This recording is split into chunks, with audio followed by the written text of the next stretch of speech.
Hello dear students, welcome to the next lecture of heat and mass transfer. In this lecture we will cover boiling heat transfer process. इस lecture में हम boiling heat transfer process को समझेंगे। इस lecture में हम देखेंगे कि बॉइलिंग और एवोपरेशन में क्या डिफरेंस होता है और रेट ऑफ हीट ट्रांसफर किस टाइप से निकालते हैं बॉइलिंग प्रोसेस के अंदर। फर्स्ट इंपॉर्टेंस क्या होती है बॉइलिंग की। Many engineering application involves boiling and condensation heat transfer.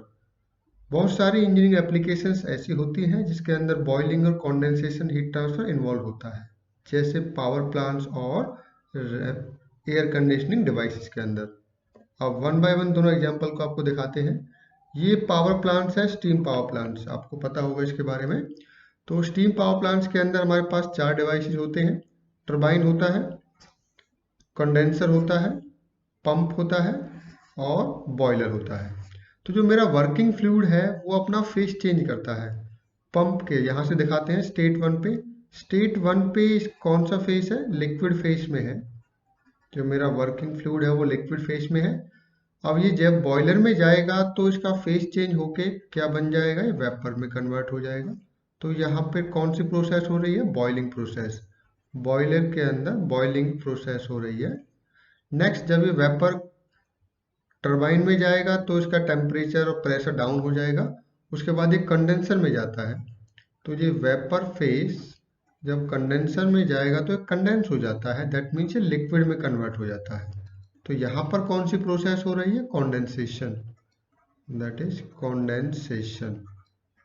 तो स्टीम पावर प्लांट्स में आप देखोगे बॉइलिंग हीट ट्रांसफर भी हो रहा है और कंडेंसेशन हीट ट्रांसफर भी हो रहा है। नेक्स्ट एग्जांपल देखते हैं।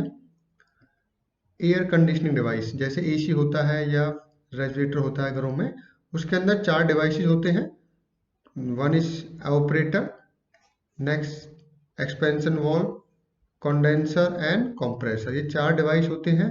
अब इसमें जो वर्किंग सब्सटेंस होता है जिसको हम रेफ्रिजरेंट्स बुलाते हैं, that is called as refrigerants, वो फेस चेंज करता है। कैसे? देखिए, फर्स्ट पॉइंट पे स्टेट 1 पे इसकी जो फेस है वो किस फेस में है? अभी वेपर फेस में है। यहाँ पर वेपर फेस में है रेफ्रिजरेंट। जब ये वेपर कंप्रेसर में एंटर करता है तो इसका प्रेशर टेम्परेचर बढ़ जाता है, बट अभी भी ये वेपर फेस में ही है। Then it will enter into the condenser. ये कंडेंसर में एंटर करता है तो वेपर से लिक्विड में कन्वर्ट हो जाता है। तो यहाँ पर कंडेंसेशन प्रोसेस हो रही है, कंडेंसर में फेस चेंज हो रहा है। एक्सपेंशन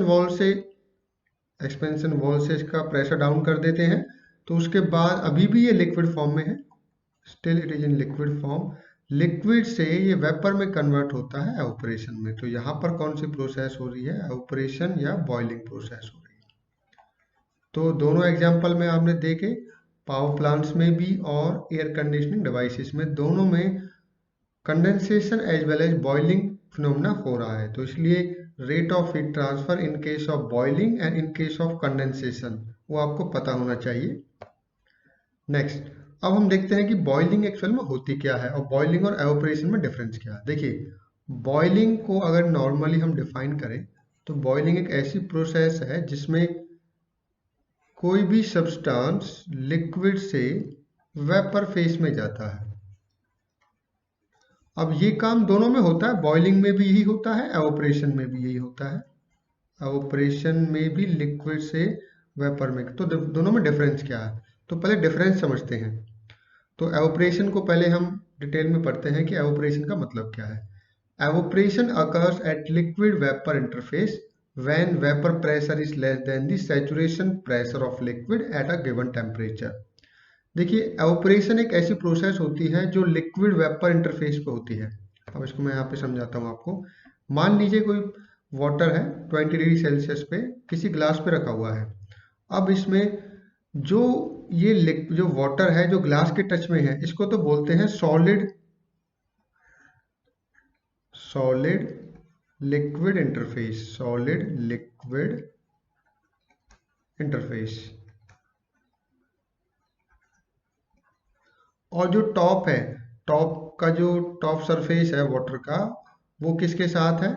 ये वाला सरफेस, जो टॉप वाला सरफेस है, दिस इज कंप्लीट सरफेस। इसको बुलाते हैं liquid vapour interface, liquid vapour interface. तो जो एवापोरेशन प्रोसेस होती है वो लिक्विड वेपर इंटरफेस से होती है, मतलब जो टॉप लेयर है यहां से मॉलिक्यूल, लिक्विड के मॉलिक्यूल वेपराइज होंगे, जबकि जो बॉइलिंग होती है उसमें सॉलिड लिक्विड इंटरफेस से स्टार्ट होता है। तो evaporation start from the liquid vapour interface.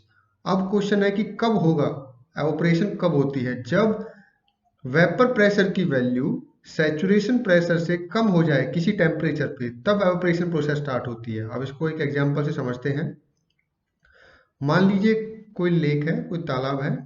Suppose you are having a lake in which water is there. कोई तालाब है जिसके अंदर पानी भरा हुआ है, पानी का टेम्परेचर कितना है? That is 20 degree Celsius. और वो एवोपरेट होता है और इसकी ह्यूमिडिटी और दे रखी है आपको, रिलेटिव ह्यूमिडिटी 60% है। तो ये कंडीशन है, वाटर के, लेक के अंदर वाटर है जिसका टेम्परेचर 20 डिग्री सेल्सियस है और रिलेटिव ह्यूमिडिटी है 60%। अब ये सैचुरेशन प्रेशर की वैल्यू कितनी है 20 डिग्री सेल्सियस पे? सैचुरेशन प्रेशर, देखिए वो डिपेंड करता है डिफरेंट डिफरेंट फ्लूइड का saturation pressure, different temperature different होता है। तो वाटर का 20 डिग्री पे 2.3 kPa kilo pascal saturation pressure है, जबकि एयर का, अब देखो इसके टच में एयर है, एयर का वेपर प्रेशर, एयर का वेपर प्रेशर कितना है आपका 20 डिग्री पे? 1.4 kPa। तो यही मैं आपको समझा रहा था कि जब वेपर प्रेशर की वैल्यू कम हो जाए सैचुरेशन प्रेशर से, तब एवोपरेशन स्टार्ट होती है। इसका मतलब ये कंडीशन सेटिस्फाई है यहाँ पे। देखिए वेपर प्रेशर की वैल्यू कम है सैचुरेशन प्रेशर पे, सैचुरेशन प्रेशर से वेपर प्रेशर की वैल्यू कम है at a certain temperature. 20 degree Celsius पे वेपर प्रेशर 1.4 है, सैचुरेशन प्रेशर 2.3 है, इसका मतलब इसकी वैल्यू कम है। तो यह इस कंडीशन में ये एवोपरेशन स्टार्ट हो जाएगा। और एवोपरेशन स्टार्ट कहाँ से होगा? ऑन द टॉप सरफेस, या मैं बोलूँ कि लिक्विड वेपर इंटरफेस से स्टार्ट होता है। तो ये होती है एवोपरेशन। तो एवोपरेशन हमेशा टॉप सरफेस से जो मॉलिक्यूल है वो वेपराइज होते हैं। कब होते हैं? कंडीशन क्या है? जब आपका जो प्रेशर, वेपर प्रेशर है, उसकी वैल्यू सैचुरेशन प्रेशर से कम हो जाए एट किसी टेम्परेचर पे, किसी फिक्स टेम्परेचर पे। यहाँ पे टेम्परेचर मैंने 20 डिग्री सेल्सियस लिया है, तो 20 डिग्री सेल्सियस पे वेपर प्रेशर की वैल्यू तो है 1.4 और जो सैचुरेशन प्रेशर की है वाटर के उसकी है 2.3। तो ये कंडीशन फुलफिल हो गई, तो यहाँ पर एवोपरेशन स्टार्ट हो जाएगा। अब एवोपरेशन के कुछ और भी एग्जांपल्स होते हैं, जैसे आप कपड़े सुखाते हो सर्दियों में या गर्मियों में, तो कपड़े को हम, मेल्टिंग तो होती नहीं है फिर भी वो सूख जाते हैं। क्यों? क्योंकि जो सरफेस है, जो सरफेस पे मॉलिक्यूल है वाटर के, वो वेपराइज हो जाते हैं वहाँ पे। सेम फ्रूट्स के लिए होता है, वेजिटेबल्स के लिए होता है। तो ये जो भी एग्जांपल्स हैं एवोपरेशन के हैं, क्योंकि ये सरफेस से जो मॉलिक्यूल है वो एवोपरेट होता है। इसके अंदर एक इंपॉर्टेंट पॉइंट ये होता है कि बबल फॉर्मेशन नहीं होती है, एवोपरेशन के अंदर कोई बबल फॉर्मेशन नहीं होती है। नाउ बॉइलिंग, जो कि मेन टॉपिक है हमारा, बॉइलिंग क्या होती है? बॉइलिंग भी एक ऐसी फिनोमेना है जहां पर आप लिक्विड से वेपर में जाएंगे, पर ये होती कहाँ पे है? सॉलिड लिक्विड इंटरफेस पे। मतलब ये एग्जांपल में आपको मैंने समझाया था कि दो इंटरफेस होते हैं, एक होता है सॉलिड लिक्विड और एक होता है लिक्विड वेपर। तो जो बॉइलिंग होती है वो सॉलिड लिक्विड इंटरफेस से स्टार्ट होती है। कब होती है? जब लिक्विड का टेम्परेचर, ध्यान देना, जब लिक्विड का टेम्परेचर सरफेस जो जिसके कांटेक्ट में है उसके सैचुरेशन टेम्परेचर से ज्यादा हो जाए। अब उसको मैं यहां से समझाता हूं आपको। मान लीजिए किस टाइप से, मैं पूरी बॉइलिंग प्रोसेस को आपको समझा देता हूँ कर्व के थ्रू, आपको ये आइडिया लग जाएगा सैचुरेशन प्रेशर और टेम्परेचर का मतलब होता है। सपोज कि हम टेम्परेचर और एंथैल्पी का एक ग्राफ बना रहे हैं। सबसे पहले कंडीशन लेते हैं, वाटर है आपका, किसी कंटेनर में वाटर है और वाटर का टेम्परेचर यहाँ पर 20 डिग्री सेल्सियस है, 20 डिग्री सेल्सियस, और आपने इसको हीटिंग स्टार्ट की 20 डिग्री सेल्सियस। तो अभी वाटर की कंडीशन क्या है? 20 डिग्री। आप बढ़ा रहे हो धीरे धीरे धीरे धीरे, आप बढ़ा दिया आपने, और ये प्रेशर कितना है? 1 एटमोस्फेयर, 1 atm। 1 एटमॉस्फेरिक प्रेशर पे आप वाटर की हीटिंग कर रहे हो। तो स्टार्टिंग में था 20 डिग्री सेल्सियस, तो 20 से 100 डिग्री पे पहुंचेगा। सबसे पहले कितना है, ए पॉइंट, इसको नाम देते हैं हम। ए पॉइंट पे 20 डिग्री सेल्सियस है। 20 के बाद 25 होगा, 30 होगा, तो जैसे ही 100 डिग्री पहुंचेगा तो बॉइलिंग स्टार्ट हो जाएगी। तो आप देखोगे कुछ टाइम तक टेम्परेचर नहीं बढ़ेगा। तो B point and C point, यहाँ पर क्या हो रहा है, यहाँ पर आपका वेपराइज होना स्टार्ट हो रहे हैं। जितने भी मॉलिक्यूल लिक्विड के हैं वो धीरे धीरे सभी वेपर में कन्वर्ट हो रहे हैं। तो ये मेरा 100 डिग्री सेल्सियस है। This is your 100 degree. अब इसी को सैचुरेशन टेम्परेचर बुलाते हैं। वो टेम्परेचर जिस जिस टेम्परेचर पे लिक्विड वेपर में बनने के लिए तैयार हो जाए, ठीक है, where liquid is about to vaporize, ये वो टेम्परेचर होता है सैचुरेशन टेम्परेचर। जिस टेम्परेचर पे थोड़ी सी हीट और दे दीजिए तभी वो वेपराइज हो जाएगा। इसका मतलब 100 डिग्री सेल्सियस, ये डिफरेंट डिफरेंट होता है, प्रेशर के अकॉर्डिंग होता है। 1 एटमॉस्फेरिक प्रेशर के लिए सैचुरेशन टेम्परेचर कितना होता है वाटर का, 100 डिग्री सेल्सियस। तो आप सैचुरेशन टेम्परेचर को आपने रीच कर लिया। यहाँ पर वेपर्स फॉर्म हो रहे हैं, वेपर्स हो रहे हैं, यहाँ पर स्टार्ट हुआ। मिड पॉइंट पे आप देखोगे जितना टोटल है उसका वॉल्यूम का हाफ तो वेपर है, हाफ लिक्विड है। यहाँ पहुंचते पहुंचते कंप्लीटली वेपराइज हो गया। तो 100 डिग्री पे सी पॉइंट पे पहुंचते पहुंचते कंप्लीट हो। उसके बाद आप इसकी हीटिंग करोगे, मान लीजिए 130 तक आपने किया इसकी पॉइंट डी पे। अब ये कंप्लीटली सुपर हीटेड स्टेट इसे हम बोलते हैं 130। सपोज ये टेम्परेचर आपका कितना है, 130 degree Celsius, that is called है सुपर हीटेड स्टेट। तो बॉइलिंग की कंडीशन क्या है, जब आपके लिक्विड का टेम्परेचर आपने बढ़ाया बढ़ाया कहाँ तक पहुंच गया, सैचुरेशन टेम्परेचर। तो सैचुरेशन टेम्परेचर के बाद ही आपकी बॉइलिंग स्टार्ट होती है, ठीक है। तो यही डेफिनेशन दोबारा से पढ़ते हैं। Boiling occurs at the solid liquid interface when a liquid is brought into contact with a surface maintained eight a temperature Ts above the saturation temperature. मतलब बॉइलिंग तब स्टार्ट होगी जब लिक्विड किसी ऐसे सरफेस के टच में आ जाए जिसका टेम्परेचर अबोव सैचुरेशन टेम्परेचर है लिक्विड के। या मैं ऐसे बोल सकता हूं, जब लिक्विड का टेम्परेचर बढ़ा के सैचुरेशन टेम्परेचर से ज़्यादा कर दिया जाए तब बॉइलिंग स्टार्ट होती है। अब इसका एक और दिखाते हैं आपको एग्जांपल। देखिए इस डायग्राम में देखिए, ये वाटर है आपका 1 एटमॉस्फेरिक प्रेशर पे है। 1 एटमॉस्फेरिक प्रेशर पे ये वाटर है, दिस इज योर वाटर। ये कोई कंटेनर है, उसके अंदर वाटर फिल किया हुआ है, वाटर। अब इसका किससे हीटिंग कर रहे हैं, इस एलिमेंट से हीटिंग कर रहे हैं। ये सरफेस है मेरा, ये सरफेस है। सरफेस का टेम्परेचर 110 डिग्री सेल्सियस है। सरफेस का टेम्परेचर कितना है, सैचुरेशन टेम्परेचर से ज़्यादा है, तभी तो इसमें बॉइलिंग स्टार्ट हो पाएगी। देखिए वाटर का टेम्परेचर, सैचुरेशन टेम्परेचर कितना होता है, 100 डिग्री सेल्सियस, अभी समझाया था मैंने आपको। तो अगर किसी ऐसे सरफेस के टच में आप इसे लाते हो जिसका temperature above the saturation temperature है तो बॉइलिंग स्टार्ट हो जाएगी। पहले धीरे धीरे बबल्स बनेंगे, फिर धीरे धीरे बढ़ते जाएंगे बबल्स, और लास्ट में कंप्लीटली वेपराइज हो जाता है। तो यही कंडीशन मैं आपको यहाँ पे बता रहा था कि boiling occurs at the solid liquid interface when a liquid is brought into contact with a surface maintained at a temperature above the saturation temperature। किसी ऐसे सरफेस के टच में जब लिक्विड को लाया जाता है जिसका टेम्परेचर उस लिक्विड के सैचुरेशन टेम्परेचर से ज्यादा है तो बॉइलिंग स्टार्ट होती है। This is your example. अब समझते हैं कि बॉइलिंग प्रोसेस की कैरेक्टरिस्टिक्स क्या है। देखिए बॉइलिंग के अंदर वेपर्स, बबल की फॉर्मेशन होती है। कहाँ पे होती है, सॉलिड लिक्विड इंटरफेस पे। अब ये सर बबल स्टार्टिंग में कैसे होंगे, जैसे मान लो ये एग्जांपल मैं दोबारा से देता हूँ आपको। लिक्विड है, पहले जो बबल बनेगा वो बिल्कुल लोअर यहाँ पर बनना स्टार्ट होंगे जो बबल्स हैं।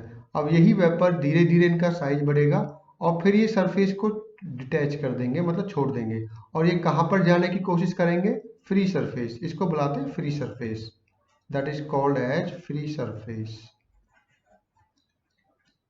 surface of liquid। तो जो मेरे बबल्स फॉर्मेशन होते हैं, मैक्सिमम टेम्परेचर कहाँ पे है, जहाँ पे मैं हीटिंग कर रहा हूँ। अगर इस टाइप से हीटिंग कर रहे हो आप, हीटिंग वैसे भी कर सकते हो आप हीटिंग एलिमेंट से भी, तो अगर इस टाइप से हीटिंग आप कर रहे हो बॉटम पे, तो बॉटम पे टेम्परेचर मैक्सिमम होगा। तो यहाँ पर सबसे पहले बबल्स बनेंगे और यही बबल्स क्या मूव करते करते आपके टॉप पे जाने की कोशिश करेंगे यहाँ पर। तो ये अटेम्प्ट करते हैं फ्री सरफेस। कुछ बबल्स ऐसे होंगे जो जाने से पहले ही क्या हो जाएंगे, कोलैप्स हो जाएंगे, कुछ वहां तक पहुंच जाते हैं। नेक्स्ट, बॉइलिंग एक कॉम्प्लिकेटेड फिनोमेना मानी जाती है। क्यों? क्योंकि इसके अंदर बहुत सारे वेरिएबल्स इन्वॉल्व होते हैं।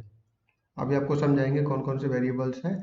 और इसके अंदर जो फ्लूइड का मोशन है उसका पैटर्न कॉम्प्लिकेटेड होता है, क्योंकि बबल की फॉर्मेशन भी है, बबल की ग्रोथ भी हो रही है और बबल का कोलैप्स भी होता है। इसीलिए boiling is considered as one of the complicated phenomena to explain. अब इसको यहाँ पे मैं समझाता हूँ। तो बॉइलिंग के लिए एक कन्वेक्शन का ही एक टाइप होता है। क्यों? जैसे हमने नॉर्मली से पहले लेक्चर में देखा है कि कन्वेक्शन हीट ट्रांसफर की क्या कंडीशन होती है। कॉन्वेक्शन में आपका एक सरफेस होना चाहिए और एक लिक्विड का फ्लो होना चाहिए, ये दोनों ही कंडीशन बॉइलिंग के अंदर है। तो boiling is a special case of convection heat transfer. तो बॉइलिंग भी एक कन्वेक्शन हीट ट्रांसफर का ही टाइप होता है। तो इसकी रेट ऑफ हीट ट्रांसफर कैसे निकालोगे आप? With the help of Newton's law of cooling, जो हम नॉर्मली हमें फॉर्मूला पता है इसका। तो हीट फ्लक्स की वैल्यू क्या होगी? H into change in temperature. और टेम्परेचर चेंज कितना होगा? जो टेम्परेचर सरफेस का है माइनस सैचुरेशन टेम्परेचर। और देखो बॉइलिंग तभी स्टार्ट हो सकती है जब ये सरफेस का टेम्परेचर कितना हो, ग्रेटर देन दी सैचुरेशन टेम्परेचर। तो इसीलिए हमने TH माइनस टी सैचुरेशन बोला है। इसको डेल टी भी बुलाते हैं, एक्सेस टेम्परेचर। तो इस फॉर्मूले से हम रेट ऑफ हीट ट्रांसफर निकाल सकते हैं बॉइलिंग फिनोमेना के लिए। जो मेरा बॉइलिंग फिनोमेना हो रहा है उसमें रेट ऑफ हीट ट्रांसफर कैसे निकाल सकते हैं या हीट फ्लक्स कैसे निकाल सकते हैं? By multiplying the convective coefficient with the excessive temperature. अब ध्यान देना, इसमें H की वैल्यू बहुत ही ज़्यादा होती है। जैसे नॉर्मल हम कॉन्वेक्शन हीट ट्रांसफर में देखते हैं कि H की वैल्यू नॉर्मल होती है। कन्वेक्शन में अगर बॉइलिंग या कंडेंसेशन हो रहा है तो H की वैल्यू लार्ज होती है, काफ़ी ज़्यादा होती है। इसीलिए जो रेट ऑफ हीट ट्रांसफर है इसकी वैल्यू भी बहुत ज़्यादा आती है। तो rate of heat transfer is very high in case of phase change processes like boiling and condensation, because the value of coefficient of convection is very high. Next, अब ये कॉम्प्लिकेटेड क्यों है? कॉम्प्लिकेटेड इसलिए भी होता है कि इसके अंदर वेरिएबल्स बहुत ज़्यादा हैं। देखिए, फ्री और फोर्स कन्वेक्शन के लिए मुझे density, thermal conductivity, mu and CP की वैल्यू की रिक्वायरमेंट होती है। बट यहाँ पर बॉइलिंग में आपको latent heat of vaporization as well as surface tension की रिक्वायरमेंट भी होगी। तो यहाँ पर वेरिएबल कितने हो गए हैं? रो, के, mu, CP, latent heat and surface tension. तो वेरिएबल्स लार्ज वेरिएबल्स हैं, इसलिए कॉम्प्लिकेटेड प्रोसेस इसे बोला जाता है। एज वेल एज जो मोशन है, मोशन भी नॉर्मल नहीं है। आप ये भी नहीं बोलोगे कि नॉर्मल फ्री कन्वेक्शन है, फोर्स है, क्योंकि यहाँ पर बबल फॉर्मेशन होती है और बबल फॉर्मेशन के बाद ग्रोथ होती है बबल की। इसीलिए इसका pattern of flow is very complicated, इसीलिए इसको काफ़ी कॉम्प्लिकेटेड प्रोसेस में काउंट किया जाता है। सरफेस टेंशन का रोल ये होता है, सरफेस टेंशन जो होती है वो टेम्परेचर के साथ धीरे धीरे कम होती जाती है। इसीलिए जब हम कर्व बनाते हैं, अभी मैं आपको बना भी रहा था ये कर्व, तो हम कर्व में बनाते हैं टॉप पे, इसको हम पॉइंट को बोलते हैं क्रिटिकल टेम्परेचर। अगर टेम्परेचर क्रिटिकल टेम्परेचर से भी ज़्यादा हो जाए तो फेज चेंज ही नहीं होता। अगर टेम्परेचर क्रिटिकल टेम्परेचर से ज़्यादा हो जाए तो जो मेरा लिक्विड है वो सडनली वेपर में कन्वर्ट होता, कोई फेज नहीं आता। नॉर्मली क्या होता है, पहले आप वेपर फेज में जाओगे, उसके बाद लिक्विड वेपर फेज में रहोगे, तब जाके आपका सुपर हीटेड स्टेट में पहुंचते हो। बट अगर टेम्परेचर आपका, अगर प्रेशर आपका अबोव द क्रिटिकल पॉइंट है तो यहाँ पर कोई फेज नहीं आता, सडनली फ्लैश पॉइंट होता है, सीधा लिक्विड से कंप्लीटली वेपर में कन्वर्ट हो जाएगा, कंप्लीटली गैस में कन्वर्ट हो जाएगा। दैट मीन्स कि कोई भी बबल फॉर्मेशन नहीं होती है अगर सुपर क्रिटिकल टेम्परेचर पे हम इसे ऑपरेट करते हैं, क्योंकि वहां पर सरफेस टेंशन की वैल्यू क्या हो जाती है, 0 हो जाती है। तो जैसे ही टेम्परेचर बढ़ेगा सरफेस टेंशन की वैल्यू डाउन होगी और 0 कब हो जाएगी, क्रिटिकल टेम्परेचर पे। तो लास्ट पॉइंट इसमें देखते हैं कि बॉइलिंग जो प्रोसेस है वो इक्विलिब्रियम कंडीशन में नहीं होती है, क्योंकि जो बबल फॉर्मेशन होती है, बबल्स का टेम्परेचर सराउंडिंग फ्लूइड के टेम्परेचर डिफरेंट होता है। देखिए बॉइलिंग जब होगी, ये मेरा फ्लूइड है, जो बबल फॉर्मेशन होते हैं ये ऊपर जाते हैं, बबल का टेम्परेचर और जो सराउंडिंग फ्लूइड का टेम्परेचर डिफरेंट होता है। अगर बबल का टेम्परेचर ज़्यादा है सराउंडिंग फ्लूइड से तो बबल अपनी हीट को रिलीज कर देगा फ्लूइड में। अगर सराउंडिंग फ्लूइड का ज़्यादा है बबल से तो हीट ट्रांसफर होता है फ्लूइड टू बबल। इसका मतलब ये इक्विलिब्रियम कंडीशन में, थर्मल इक्विलिब्रियम कंडीशन में नहीं होता है। जो प्रेशर बबल, टेम्परेचर और प्रेशर बबल्स का है वो डिफरेंट होता है सराउंडिंग फ्लूइड से। तो यहाँ पर दो केस हो सकते हैं। पहला केस क्या हो सकता है कि बबल का temperature, when the bubble is having higher temperature then the surroundings, तो हीट ट्रांसफर कहाँ से कहाँ होगी, बबल से सराउंडिंग फ्लूइड की तरफ। और अगर बबल का जो टेम्परेचर है वो लोअर है तो हीट ट्रांसफर की डायरेक्शन होगी फ्लूइड से लेके कहाँ तक, बबल की तरफ। तो इसीलिए कॉम्प्लिकेटेड होता है। Thank you.